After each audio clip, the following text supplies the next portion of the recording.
Hello, my dear friend. I hope you are doing great. Welcome to my channel. If you have not subscribed it, please subscribe it. Press the bell icon. Hit the like button also. Let's get started. Beginning with the 81st question. As you know, we have already covered 80 questions of the art and culture in our previous video. If you have not watched, please visit all of that. That will boost your confidence regarding competitive syllabus. And friends, these videos are made for the especially UPSC and the State Public Service Commission examination. And you can utilize these questions in your one-liner question paper also, like Group C or Group D examination also. And like friends, I have created so many playlists regarding history, political science and geography and so on. I will make further video about the each and every subject. Please visit all of that. That will boost your confidence and cover all the your syllabus meticulously. Start करते हैं. ये video Hindi और English में रहेगी. 81 first question से start करते हैं. Which of the followings are the associated with bronze sculpture in India? Bronze sculpture से जो स्कल्पचर होता है मतलब पत्थरों की मूर्ति बनाना, तो उस ब्रोंज एज की जो स्कल्पचर है उसके बारे में क्या बात की गई है. फर्स्ट स्टेटमेंट है the cire perdue technique use for making bronze statue was introduced by the Cholas. तो जैसे सायर पर्ड्यू होता है, जो मान लो मोम का वैक्स का जो आपका एक साँचा होता है, मान लो मोल्डिंग का कोई पार्ट, उसमें आप पार्ट्स डालोगे, ब्रोंज मेटल डालोगे, तो उसका क्या है चोला के द्वारा ये इंट्रोड्यूस किया गया था. सेकंड स्टेटमेंट है the dancing girl found in Mohenjodaro is the world oldest bronze sculpture. क्या ब्रोंज की वो सबसे पहली स्कल्पचर थी, बनाई हुई मूर्ति थी. थर्ड है during the Gupta period a new school of sculpture developed around the Sarnath. Gupta period के टाइम पे सारनाथ के जगह पे क्या एक नया स्कूल ऑफ स्कल्पचर पैदा हो गया था. फोर्थ है a large number of bronze statues related to the Buddhism were discovered at the Chausa in Bihar and Akota in Gujarat. तो जो ब्रोंज स्टैचू मतलब आप ये लगाओ कि जैसे गोल्ड मेडल आपने देखा है, उसके बाद सिल्वर मेडल देखा है, उसके बाद ब्रोंज मेडल देखा है, तो ये एलॉय है ब्रोंज. तो उसके बारे में बताया गया कि भाई जो बिहार और अकोता गुजरात में क्या रिलेटेड है बुद्धिज्म से. तो कौन सा स्टेटमेंट इसमें से करेक्ट है, आप अपना आंसर मार्क कीजिए. और फ्रेंड्स, आप साथ के साथ जैसे चीज़ों को अटैम्प्ट करते रहेंगे तो आपको कॉन्फिडेंस रहेगा और एग्जाम पेपर में आप अच्छे से अटैम्प्ट करोगे और सही आंसर लगाओगे. ए है फर्स्ट एंड सेकंड, बी है सेकंड एंड थर्ड, सी है थर्ड एंड फोर्थ और डी है फर्स्ट सेकंड एंड फोर्थ. तो इसका करेक्ट आंसर बी है. फर्स्ट स्टेटमेंट इनकरेक्ट है द सायर पर्ड्यू और lost wax technique for casting was also long as the Indus valley civilisation. मतलब एक लोस्ट वैक्स टेक्निक है कि भाई मोम का खाचा है, उसमें डाल के आप कोई भी कास्टिंग करते हो चीज़ों को. आपने वर्कशॉप सब्जेक्ट में पढ़ा हुआ कि कास्टिंग करते हैं, वैसे ही जैसे मान लो एक खाचे में कुछ डालेंगे मोम की तरह ही, वैसे ही बन जाएगा वो. तो ये इंडस वैली सिविलाइजेशन के टाइम की ही ये टेक्निक है. द इंडस वैली सिविलाइजेशन सा a wide scale of the practice of the bronze casting. तो वो कास्या बोलते हैं, तो ब्रोंज कास्टिंग का उन्होंने था. The bronze dancing girl of the Mohenjodaro आज a bronze bull of the Kalibangan. Mohenjodaro की जो एक डांसिंग गर्ल की ब्रोंज की पिक्चर वो है स्कल्पचर, और काली बुल सांड है जो कालीबंगन का में पाया गया था. तो ये एग्जाम्पल है उस पीरियड के जो इंडस वैली सिविलाइजेशन के टाइम के कि ब्रोंज स्कल्पचर फेमस था उस टाइम पे, या उन्होंने जो मोम के खाचे की बनाने की टेक्निक लगाई थी. सेकेंड स्टेटमेंट करेक्ट है the dancing girl is the Tribhanga posture found from the Mohenjodaro is the earliest bronze sculpture datable to the 2500 BCE before common Christian era, या कॉमन एरा भी बोलते हैं. तो ये जो क्रिश्चियन के जन्म से पहले की बात है, ईसा मसीह के जन्म से पहले की बात है, उसमें कहते हैं कि 2500 साल पहले उसके जन्म से जो है वो डांसिंग गर्ल जो त्रिभंगा पोस्टर में मोहनजोदारो में मिली थी वही स्कल्पचर का एग्जाम्पल है. और जो थर्ड स्टेटमेंट करेक्ट है during the Gupta period a new school of the sculpture developed. New school of developed हो गया अराउंड सारनाथ, जहाँ पे सारनाथ का स्तंभ है. It was characterise by the use of the cream coloured sandstone and use of metal. Many standing Buddha images at the right hand in the Abhaya mudra. Abhaya मुद्रा मतलब एक होता है जैसे अब महात्मा बुद्ध की हमने पिक्चर देखी होगी ऐसे आशीर्वाद देते हुए, तो उसको अभया मुद्रा बोलते हैं। Were cast in the UP and Bihar during the Gupta and post Gupta period. The outstanding example of this school of Buddha is at Sultanganj Bihar में एक एग्जाम्पल है। तो अभय मुद्रा पोस्टर बोलते हैं। और डांसिंग गर्ल की वो त्रिभंगा पोस्टर बोलते हैं। तो यही एग्जाम्पल है ब्रोंज के। और कालीबंगन का सांड जो पाया गया था वो भी एक एग्जाम्पल है ब्रोंज का। A large number of bronze statue of the Jain tirthankara are discovered from the Chausa Bihar में, हांसी हिसार हरियाणा में, अकोता वडोदरा गुजरात में। तो इन जगह पे ब्रोंज के जो स्टैचू पाए गए हैं जैन तीर्थंकर के पाए गए हैं, इसलिए इनके रखे क्योंकि बुद्धिज़्म से रिलेटेड नहीं है।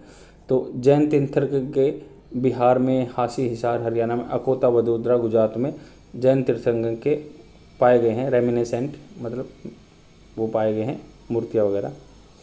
नेक्स्ट क्वेश्चन देखते हैं 82nd question. Consider the following statements regarding Pallavas.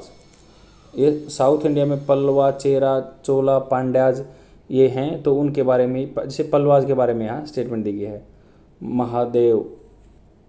Mahendra Varman first found the city Mamallapuram और महाबलीपुरम।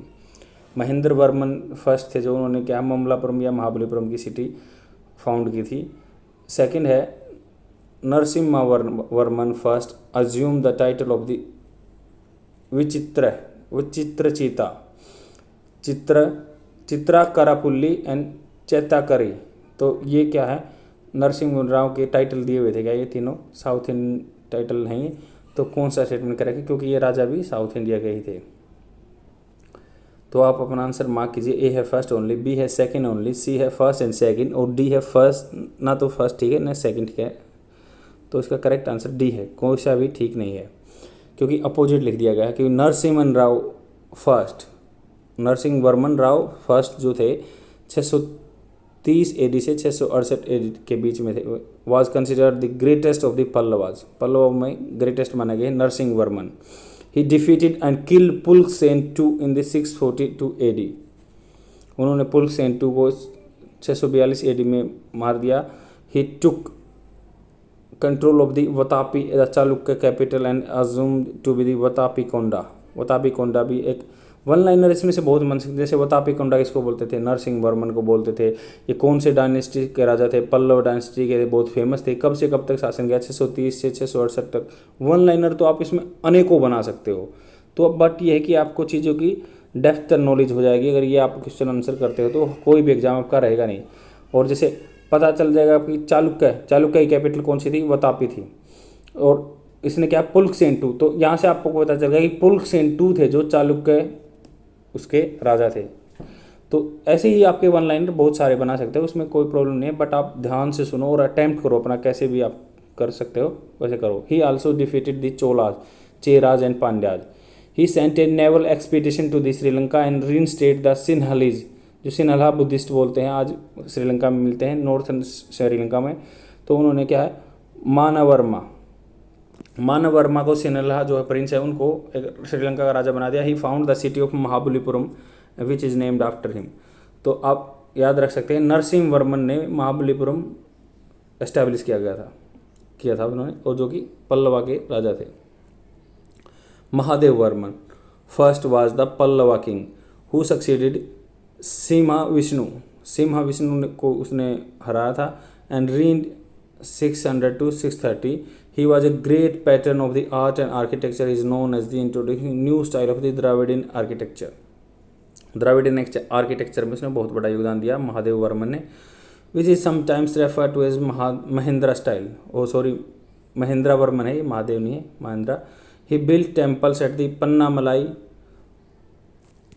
मंदगापट्टू, कांचीपुरम में आपको वही मिलेगा। तो the inscription at the Mandagapattu mention Mahadeva Varman Mahendra Varman first with the numerous titles such as Vichitra curious minded, Vichitra Chitta मतलब विचित्र चित्त होता मन, तो विचित्र चीता क्यूरियस माइंड है। Chitrakapuli tiger among artist, Chitrakapuli and the Chetyakari तो टेम्पल बिल्डर। तो आप इसको याद रख सकते हैं कि महेंद्र जी के इतने नाम थे, क्यूरियस माइंडेड थे, टाइगर थे, या उनको मंदिरों का निर्माण करने वाला कहा गया है। 83rd क्वेश्चन देखते हैं। प्रतीतीय समूहवाद, मतलब प्रतीतीय, आप यहाँ से याद रखें, प्रतीतीय समूहवाद या सप्तभंगीवाद, are they related to which of the following. जैसे भी प्रतीतीय समूहवाद या सप्तभंगीवाद किस किस से रिलेटेड थे। ए है बुद्धिज्म या जैनिज्म से रिलेटेड थे, बी है जैनिज्म या बुद्धिज्म से थे respectively, both belong to the Buddhism या बोथ बिलोंग टू जैनिज्म। तो इसका सॉल्यूशन ए है। संस्कृत टर्म प्रति सप्तमपदा मीनिंग संपुटपाद depend arising and dependent origin is the basis of the Buddha teaching on the process of birth and death and appears in the canon of the two major school of the Buddhism, Theravada and Mahayana। तो Buddhism के थेरावड और महायाना दो थे sect, मतलब एक but गए थे और फिलोसफी स्कूल थे, और इनमें ही बर्थ और डेथ के को भी प्रतीतीय संपतवाद में लिखा गया है। और सप्तभंगीवाद या स्यादवदा is the most important part of his Jaina logic। स्यादवदा is neither skepticism agnosticism, मतलब संशयवादी नहीं थे या अपोजिट नहीं थे। In fact Syadvada is the theory of relative of the knowledge. तो जैन धर्म में रिलेटिविटी ऑफ नॉलेज को इंपॉर्टेंस दी गई है। इसमें बताया गया every object exists in the relation to the form, substance, scope and time and no object exists in relation to the form and substance, scope, time of any other object। मतलब इन्होंने क्या कहा कि भाई आत्मा अचर अमर है, बट वो सब एनर्जी के बारे में बात की जैन धर्म में। जैन धर्म में बोला कि भगवान एक एनर्जी है और जो कभी भी एनर्जी की फॉर्म चेंज हो जाती है पर एनर्जी कभी नष्ट नहीं होती। रिलेटिविटी ऑफ थ्योरी कहा और नॉलेज को इन्होंने importance the. Therefore knowledge of every object is not absolute but relative है। रिलेटिव है मतलब एक दूसरे से रिलेटेड ही है सब चीज़ों की जो है एनर्जी। तो जैन धर्म इसी फिलोसफी को फॉलो करते थे। वो भगवान को कम बिलीव करते थे पर मैटर में बहुत बिलीव करते थे, एनर्जी में बहुत बिलीव करते थे। 84th क्वेश्चन देखें। With reference to the environment pollution control authority EPCA which of the recently news consider following, जो न्यूज़ में था उसके बारे में स्टेटमेंट दिया गया है। फर्स्ट स्टेटमेंट इसके बारे में पढ़ते हैं। It is task with the taking various measures to tackle air pollution across the country. Across the country क्या टैकल करता है पोल्यूशन की प्रॉब्लम को। सेकंड है it is notified under the environment protection act 1986। क्या इसको नोटिफाई किया गया EPA 1996 के दौरान। कौन सा स्टेटमेंट इसका करेक्ट है। ए है फर्स्ट ओनली, बी है सेकंड ओनली, सी है दोनों ठीक हैं और डी है कोई सा भी ठीक नहीं है। तो इसका बी सॉल्यूशन करेक्ट है। EPCA recently wrote to the Chief Secretary of the Punjab and Haryana stating that early burning crop residue was taking place and asked them to address the issue urgently। मतलब पंजाब और हरियाणा के secretary को लिखा गया, chief secretary को, जो कि senior IAS officer होते हैं, तो उनको लिखा गया कि जो आपका क्रॉप बर्निंग रेसिड्यू है उसको जलाने का, तो उसके बारे में उसको इशू को अर्जेंटली रिजोल्व करने के लिए environment pollution control authority action में आई है। उन्होंने सुप्रीम कोर्ट ने लेटर भेजा है। और EPCA supreme court mandated body task with the various measures. ये फर्स्ट स्टेटमेंट इनकरेक्ट है क्योंकि EPCA क्या है सुप्रीम कोर्ट ने मैंडेटेड बनाई थी। टैकल इशू NCR रीजन में ही ये काम करती है, ना कि पूरे इंडिया में। सेकेंड है environment pollution control authority was notified in the 1998 by the ministry of environment and forest climate change under the EPA 1986। तो 1986 के रूल के दौरान ये बनी हुई है, सुप्रीम कोर्ट ने इसको ऑथराइज किया था, यही है। 85th क्वेश्चन देखते हैं। Consider the following statements regarding Ashokan inscription. Inscription होता है मान लो भित्तों पे कुछ लिखा हो, दीवारों पे कुछ लिखा हो। तो first statement the Ashokan inscription is Prayag Prasasti, मतलब इलाहाबाद बोलते हैं, has features of environmental law containing directive of the Rajukas. पहले की वीडियो में भी पढ़ा है, राजूकाज जो एडमिन का काम देखते थे अशोका के टाइम पे राजूकाज बोलते थे उनको। सेकंड है dynasties of the Cholas and Pandyas are mention in the inscription. Cholas और पांड्याज का जिक्र किया गया है उनके इंस्क्रिप्शन में। थर्ड है Greek and Aramaic scripts were also found in this inscription. क्या ये भी पाए जाते हैं स्क्रिप्ट्स लिखेगी। तो कौन सा स्टेटमेंट करेक्ट है। ये है फर्स्ट एंड सेकंड, बी है सेकंड एंड थर्ड, सी है फर्स्ट एंड थर्ड और डी है फर्स्ट सेकंड एंड थर्ड। तो इसका सॉल्यूशन डी है, तीनों ठीक हैं। Ashokan inscription throw light on the career of the Ashoka, his external and domestic policies and the extent of his empire। तो उसके पॉलिसी के बारे में लिखा गया है। फर्स्ट स्टेटमेंट करेक्ट है। अशोकन इंस्क्रिप्शन रिटन इन दी इलाहाबाद, प्रयागराज या प्रहस्ती बोलते हैं, आप प्रयाग प्रहस्ती बोलते थे, तो आजकल प्रयागराज बोलने लगे हैं। Was most probably written during the 27th year of his reign, मतलब 27वें साल में जब वो राज कर रहे थे तो उसके टाइम पे लिखेगा। It consist of the directive to the administrator Rajukas को बोलते हैं, तो ये वहाँ से वन लाइनर क्वेश्चन बन जाएगा। राजूकाज किसको बोलते थे? अशोका के टाइम पे जो एडमिन का काम संभालते थे उसको राजूकाज बोलते थे। Dictates against the killing of the certain animal, तो उसके इंस्क्रिप्शन लिखा गया कि आप कोई पशु पक्षियों को नहीं मार सकते, जैसे पैरट्स हैं, डक्स हैं, गीज हैं, as well as directs against the felling of the trees, मतलब विदाउट एनी गुड रीजन, मतलब पेड़ों को नहीं गिराना कोई बिना रीजन के। Hence it is was kind of the first environmental law.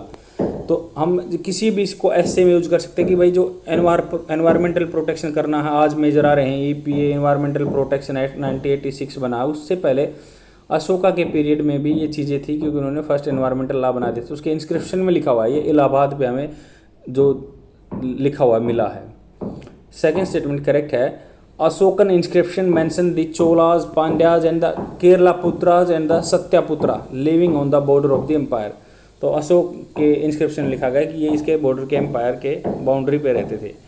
Third statement correct है। Greek and Aramaic scripts were used in the writing Ashokan inscription, Afghanistan का अंदर बाईलिंगुअल इंस्क्रिप्शन, मतलब अफगानिस्तान की लैंग्वेज भी यूज की गई है, ग्रीक है या अरामिक स्क्रिप्ट्स भी यूज की गई है अशोका के इंस्क्रिप्शन लिखने में।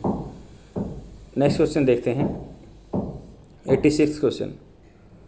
कंसीडर द फॉलोइंग स्टेटमेंट्स दिया हुआ, जैसे ये सीरियल नंबर है, rural and indigenous tribe games, जैसे और ये स्टेट है, मतलब ये कौन सा गेम इस स्टेट से बिलोंग करता है, ये करता है, ये करता है या नहीं करता। जैसे सीलाबम तमिलनाडु से बिलोंग करता है क्या, थंदकता मणिपुर से, एंड खोमलेनी आसाम से बिलोंग करता है।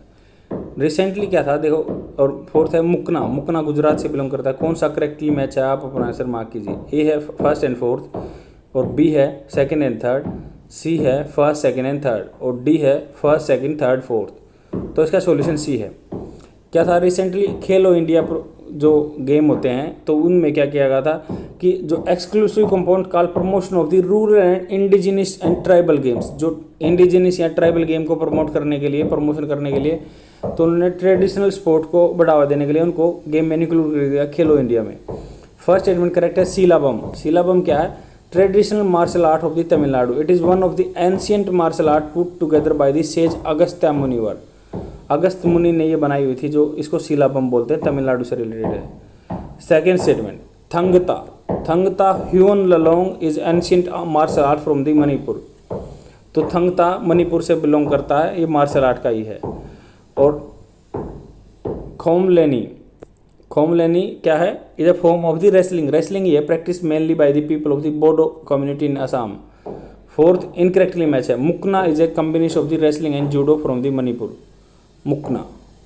तो ऐसे ही आपको ये नाम याद रखने पड़ेंगे, यही आर्ट एंड कल्चर का सिलेबस है, तो इसको तब तक याद नहीं करेंगे, इसका कोई सॉल्यूशन नहीं है। 87 क्वेश्चन देखते हैं, और क्वेश्चन ऐसे ही आते हैं, जैसे अब न्यूज़ में खेलो इंडिया में ये मान लो लोकल कल्चरल जो हमारे ट्रेडिशनल आर्ट फॉर्म्स थे या उनके एंटरटेनमेंट के साधन थे, गेम थे, तो उनको ही पास्ट में जाके पूछ लेते हैं। ऐसे ही हर पेपर में आज के टाइम में क्वेश्चन आते हैं। तो यही इसमें देखिए नेक्स्ट क्वेश्चन है, इसमें बोला गया कि सीरियल नंबर दिया हुआ, फिर मतलब थिएटर दिया हुआ है और रीजन दिया हुआ है, कौन सा थिएटर कहाँ पे काम करता है। जैसे सांग है हरियाणा में, भान एंड पथेर जम्मू एंड कश्मीर में, यक्षगाना आंध्र प्रदेश में, जात्रा वेस्ट बंगाल में। कौन सा स्टेटमेंट करेक्ट है। तो जो हरियाणा के आसपास के एरिया के बंदे हैं उनको पता होगा कि सांग हरियाणा में होता रहता है। ए है सेकेंड एंड फोर्थ, बी है फर्स्ट एंड थर्ड, सी है थर्ड एंड फोर्थ, और डी है फर्स्ट सेकेंड फोर्थ। तो इसका सॉल्यूशन डी है। तो सांग और स्वांग पॉपुलर फोल्क डांस है, लोकल डांस फोल्क डांस बोलते हैं लोकल डांस को। Theatre from the Rajasthan in Haryana, UP and Malwa region of the MP में भी ये सांग होता है। And Bhand and Pather J and K की ट्रेडिशनल जो थिएटर फॉर्म है उसको बोलते हैं। थर्ड इनकरेक्टली मैच है, क्योंकि यक्षगाना क्या है आपका कर्नाटका का है। पहले भी हमने इस बारे में बात की गई, इसमें जो आर्ट फॉर्म यूज होते हैं तो उसमें कथकली में यूज़ होते हैं। कल आर्ट एंड कल्चर के क्वेश्चन में भी हमने पहले पुराने वाले में डिस्कस किया था कि कथकली में जो डांस फॉर्म यूज़ होते हैं यक्षगाना के ही वो कुछ उनको बताता है कि हाँ ये ऐसे ऐसे मूवमेंट है आर्ट फॉर्म्स के। एंड इसको यक्षगाना आंध्र प्रदेश में यक्षगानामु है, अलग नाम है उसका, Yakshaganamu is Andhra Pradesh shows that resemblance to the form of the Yakshagana. और नेक्स्ट क्वेश्चन है, नेक्स्ट स्टेटमेंट है फोर्थ करेक्ट है, Jatra is a form of the folk theatre popular in Bengal where it is originated and its state of Odisha and Bihar. तो ओडिशा और बिहार के area के ये folk dance हैं जात्रा। नेक्स्ट क्वेश्चन देखते हैं 88th question, with reference to the contribution by the different Sikh gurus के बारे में और फॉलोइंग स्टेटमेंट्स, ये स्टेटमेंट दिया फ्रेंड्स। जैसे आप कम्पिटिटिव एग्जाम की तैयारी कर रहे हो उसके लिए तो ये मीनिंगफुल है ही, और क्योंकि यूटिलाइज में आएगा। बट आपको क्या है, ऐसे क्वेश्चन आर्ट एंड कल्चर के बारे में पढ़ने से हमारे इंडिया के आर्ट एंड कल्चर के बारे में पता चलेगा, और बहुत सारे रिलीजन के बारे में पता भी चल रहा है हमें क्या क्या क्या होता था, कौन सी चीज़ कहाँ पे है। जैसे ही आप देखो इसमें सिखिज्म के बारे में पता चलेगा कि गुरु Govind Singh establish Akal Takht as a symbol of his temporary authority. क्या गुरु गोविंद सिंह ने एस्टैब्लिश की थी अकाल तख्त, जो सिंबल है टेम्पोररी अथॉरिटी के बारे में, उसकी परमानेंट अथॉरिटी नहीं, टेम्परेरी अथॉरिटी के बारे में बात की गई। सेकंड है, Guru Hargobind was the first Guru to converge the bhakti and शक्ति कंपोनेंट्स ऑफ द सिखिज्म। क्या भक्ति और शक्ति को उन्होंने कंबाइन किया था, गुरु हरगोबिंद सिंह ने किया। थर्ड है, the warrior community of the Khalsa was founded by the fifth Guru of Sikhism. तो वॉरियर कम्युनिटी थी जो खालसा की, जो क्या फिफ्थ गुरु के सिखिज्म द्वारा बनाई गई थी। कौन सा स्टेटमेंट करेक्ट है, आप अपना आंसर मार्क कीजिए। ए है फर्स्ट ओनली, बी है सेकंड ओनली, सी है सेकंड एंड थर्ड, डी है फर्स्ट सेकंड एंड थर्ड। तो इसका सॉल्यूशन बी है। फर्स्ट स्टेटमेंट इनकरेक्ट है। अकल तख्त, जो गुरु Hargobind had constructed the Akal Takht and also the Lohgarh fort at the symbol of his temporal authority to conduct daily business and for the defence of the community. Defence के लिए use किया गया था, उसने इसको अपना टेम्पोरल अथॉरिटी के रूप में भी दर्शाया है, बट इसका मेन पर्पज क्या है, डिफेंस के लिए यूज़ किया गया था और कंडक्ट डेली बिजनेस के लिए। सेकेंड स्टेटमेंट करेक्ट है। Guru Hargobind was the one to use symbol two swords as a reflect to the, मतलब टू स्वार्ड्स का यूज़ होता है ना उनके सिखिज्म में ऐसे। तो इसका क्या मतलब होता है, देखो हमें पता चलेगा कि दो तलवारों का क्या मतलब होता है। एक तो स्पिरिचुअल, दूसरा टेम्पोरल, मतलब एक को बोलते हैं पिरी, दूसरे को miri. Authority that represent the convergence of the bhakti and shakti component of the Sikhism. तो उसको भक्ति और शक्ति कंपोनेंट को सिखिज्म ही बोलते हैं, दोनों चीज़ों को मिलावट। थर्ड स्टेटमेंट इनकरेक्ट है।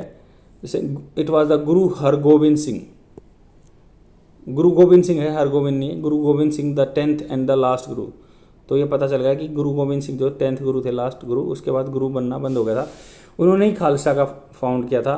Khalsa were the markedly different from the non Khalsa Sikh. Khalsa non Khalsa से डिफरेंट है कि जो नॉन खालसा है उनको सहजदारी सिख बोलते हैं, जो सहजदार सहज भाव को अपना साथ में रखते हैं। नेक्स्ट क्वेश्चन देखते हैं 89th क्वेश्चन। जैसे फर्स्ट, कटास राज टेम्पल, क्या ये जैसे टेम्पल दिए हैं और कंट्री दी हुई है, कौन से में। कटास राज टेम्पल क्या पाकिस्तान में है, अंगकोर वाट टेम्पल कंबोडिया में है, प्राभन टेम्पल श्रीलंका में है, मुनेश्वरम राम टेम्पल थाईलैंड में है। तो कौन सा स्टेटमेंट करेक्ट है। और अगर हम देखेंगे तो कहेंगे कि ये तो थाईलैंड का क्वेश्चन है, पाकिस्तान का क्वेश्चन, हम कैसे अटेम्प्ट कर सकते हैं, क्योंकि यूपीएससी या कोई भी स्टेट पब्लिक सर्विस कमीशन में जो न्यूज़ में है उसके पीछे जाके क्वेश्चन पूछा रहा है, तो इसलिए ये इंपॉर्टेंट है। और ऐसे ही टाइप के क्वेश्चन आते हैं। ए है फर्स्ट एंड सेकंड, बी है सेकंड एंड थर्ड, सी है first and fourth, and D है फर्स्ट सेकंड थर्ड फोर्थ। तो इसका करेक्ट आंसर ए है। फर्स्ट स्टेटमेंट करेक्ट है। Katas Raj temple is in Pakistan. जो कटास राज टेम्पल है वो पाकिस्तान में। The ancient temple is dedicated to the Shiva and built in Kashmir architecture style. क्योंकि जो आर्किटेक्चर स्टाइल यूज़ किया गया कश्मीरी है, तो इसलिए ये इंडिया से रिलेटेड है। Of Verma and Karkota dynasty, Karkota dynasty और वर्मा डायनेस्टी ने जो यूज़ किया था कश्मीरी आर्किटेक्चर स्टाइल, तो उसका ही ये कटास राज टेम्पल पाकिस्तान में। It is mention in the travelogues of the Hiuen Tsang of the 7th century Chinese traveller. तो 7th सेंचुरी AD में आपको पता ही है कि ह्यून त्सांग जो चाइनीज ट्रेवलर था वो यहाँ था, उसकी किताबों में लिखा हुआ है कटास राज टेम्पल के बारे में, इसलिए ये क्वेश्चन हमारे लिए इंपॉर्टेंट हो सकता है। Angkor Wat temple is in the Cambodia. तो अंगकोर वह टेम्पल क्या है, कंबोडिया में। It is the world largest Hindu temple. तो देखो वन लाइनर बन गया, वर्ल्ड लार्जेस्ट हिंदू टेम्पल कहाँ है, अंगकोर वाट, कंबोडिया में है। The Angkor group of temple were build in the period of the 800 to 1300 AD by the Khmer rural.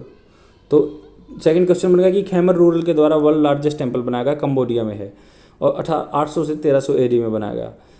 और Suryavarman two is however credit to with the building most of the monuments. तो Suryavarman two ने most of the जो buildings बनाई थी इसकी। The architectural is very closely related with the Chola architectural but has some distinct local flavour as well. तो इसका architecture कैसे, चोल जो राजा बनाते थे वैसे ही है, पर इसका लोकल फ्लेवर भी है कंबोडिया के। तो इसलिए ये हमारे लिए इंपॉर्टेंट है, बाहर के ये क्वेश्चन नहीं है, ये यहीं कहीं दिया गया, बट हमसे ही रिलेशन है, तो इसलिए थर्ड स्टेटमेंट इनकरेक्ट है। जो Praban temple is Java, Indonesia में है। प्रबन है जो जावा में है। It is largest Hindu temple in the Indonesia. तो ये इंडोनेशिया का, ये ना कि वर्ल्ड का है। Is a UNESCO world heritage site भी इंक्लूड है। ये is dedicated the 3 murti gods of the Hindu pantheon, namely Brahma, Vishnu और शिवा। तो देखो इंडोनेशिया में भी ऐसे ऐसे मंदिर हैं जैसे ब्रह्मा, विष्णु और महेश के मंदिर हैं। It was built in the 9th century AD by Sanjay king of the Mataram और the Medang kingdom. Fourth statement है incorrect, Munneswaram temple in Sri Lanka. तो मुनेश्वरम टेम्पल आपका श्रीलंका में है। इट इज़ बिलीव दैट, तो आप याद रख सकते हैं मुन्ना श्रीलंका में रहता है। तो इसी छोटी छोटी ट्रिक बना के आप लंबे टाइम तक चीज़ों को याद रख सकते हैं। तो 1000 year ओल्ड पुराना है ये, and reconstructed done in the phases of the Sri Lankan kings in 15th century and 16th century following destruction of the Portuguese Jesuits in the early 16th century। तो पुर्तगाल के ज्यूस्ट ने इसका नष्ट भी कर दिया था। नेक्स्ट क्वेश्चन देखते हैं, 19th question. With reference to the Congo fever, जो न्यूज़ में था रिसेंटली, तो उसके बारे में स्टेटमेंट है। First statement, Congo fever was the discovered in the Democratic Republic of Congo. क्या डेमोक्रेटिक रिपब्लिक ऑफ कोंगो का फीवर है। It is caused by the tick borne virus. Tick होता है जो मतलब खून चूसने वाले होते हैं, उसको बोलते हैं टिक बोर्न वायरस से बना है। क्या human to human transmission is possible है इसका। It has no vaccine available for the human and animal use. कौन सा स्टेटमेंट करेक्ट है, आप अपना आंसर मार्क कीजिए। ए है फर्स्ट एंड थर्ड, बी है सेकंड थर्ड फोर्थ, डी है थर्ड, सी है थर्ड एंड फोर्थ, और डी है फर्स्ट सेकंड फोर्थ। तो इसका सॉल्यूशन बी है। रिसेंटली द पालघर महाराष्ट्र में जगह है, administration has asked authority to remain alert against a possible spread of the Congo fever. Congo fever के बारे में बात की गई। फर्स्ट स्टेटमेंट इनकरेक्ट है। The Congo fever was the first discovered in the Crimea. तो क्रीमिया में 1944 में तो ये पाया गया था। Was named and Crimean haemorrhagic fever. तो हेमरेज बोलते हैं ना उसको, हेमोरेजिक फीवर है। Later in the 1969 scientist discovered that pathogen responsible for the causing Crimean haemorrhage fever and the one that cause in the illness in the Congo. ये Congo में मिला, was the same. Congo में पहले Crimea में मिला, Russia के पास जो area है, और फिर इसमें कोंगो में मिला, तो इसका नाम चेंज कर दिया। फिर इसको बोल दिया क्रीमियन कोंगो हेमरेजिक, और दोनों नाम ले दिए, क्रीमियन कोंगो दोनों का, क्रीमिया भी कोंगो भी, फिर हेमरेजिक फीवर है ही, तो कोंगो फीवर का नाम भी दे दिया इसको।